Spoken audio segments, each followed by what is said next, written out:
மாண்புமிகு தமிழ்நாடு முதலமைச்சர் அவர்கள் 2 மாதங்களுக்கு 500 யூனிட் வரை பயன்படுத்தும் வீட்டு மின் நுகர்வோர்களுக்கு 2 மாதங்களுக்கு 200 யூனிட்கள் கட்டணமில்லா மின்சாரம் வழங்கும் ஆணையிட்டுள்ளார்.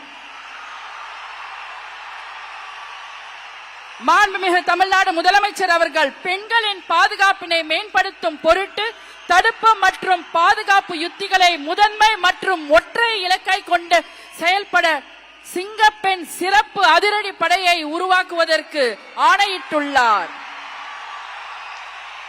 தமிழ்நாட்டில் போதைப் பொருட்கள் தொடர்பான குற்றங்களை கண்டுபிடித்து கடுமையான நடவடிக்கைகளை எடுக்கும் பொருட்டு அனைத்து மாநகரம் மற்றும் மாவட்டங்களில் போதைப் பொருட்கள் தடுப்பு படை அலகுகளை உருவாக்குவதை குறித்து ஆணையிட்டுள்ளார் மாண்புமிகு தமிழ்நாடு முதலமைச்சர் அவர்கள்.